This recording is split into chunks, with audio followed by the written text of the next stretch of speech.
lot of people thought when you started to run that this was a joke, that you weren't going to get anywhere, that you were a buffoon. You know it all. Okay, but now I don't think they thought I was a buffoon. What kind of a statement is that? Well, some people I built a great company. Some people didn't like you. Best-selling books. I had one of the top television shows in television. But you were run down as a showman, as a reality guy. It's not a very nice way of expressing. No, they thought I wouldn't run, and then they thought that if I did run, I'd just have a good time for a little while, and then I'd get out. Unfortunately for them, I'm number one by many, many points. All right, you go, Trump. I got to tell you, welcome to Give Me Five. I watched this interview on tape because I got home later than the show aired on Fox last night, and I immediately tweeted out and posted on my Facebook page, O'Reilly is begging Trump. And then that was the headline on Drudge, not because of me, but great minds, you know. Unbelievable. Bill O'Reilly, as I said earlier, he was begging Obama to say, boy, Bill, you're fair, when he interviewed Obama during the Super Bowl interview. Here, he was just begging Trump to come to the debate, begging, on his knees. Pathetic. Watch.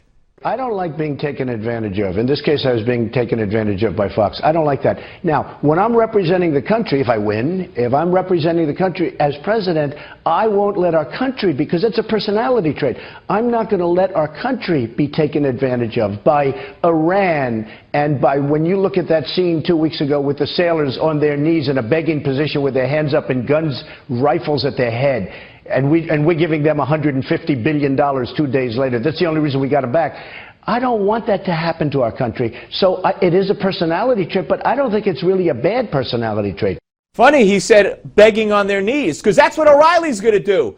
Beg on his knees. And he broke his word to Trump, too. Watch all this.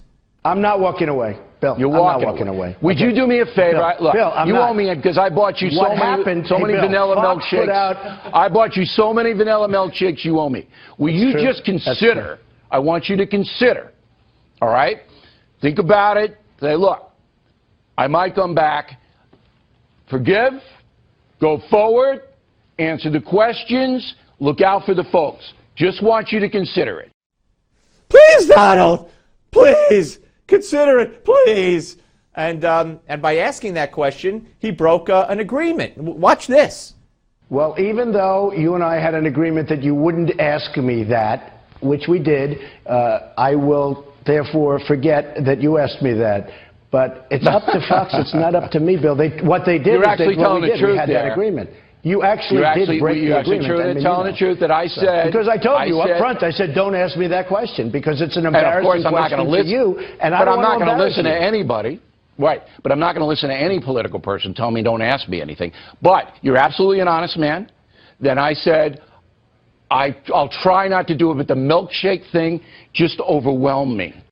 So he agrees not to ask Trump the question. And then he asks the question and says, I'm not going to let any political person tell me what to ask. So why didn't you tell him that before the interview? Because then you probably wouldn't have gotten the interview. I never saw anything like this.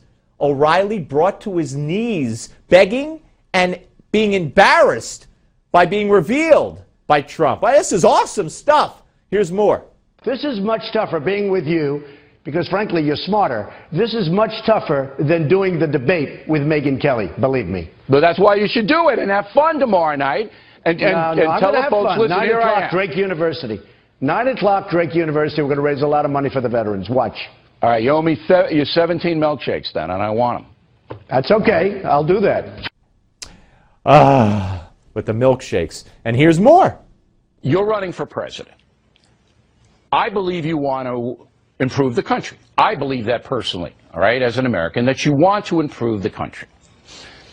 By doing this, all right, you lose an opportunity to convince others who may put you into the White House that indeed is true. You have, in this debate format, the upper hand. Please, please, we'll give you 2 upper hands. We'll give you the upper foot. I mean, this is pathetic. Bill, my God, I thought nothing could top your Obama interviews, but this, way on top, because you were way on the bottom, begging, and did I say begging? Have a good night, everybody.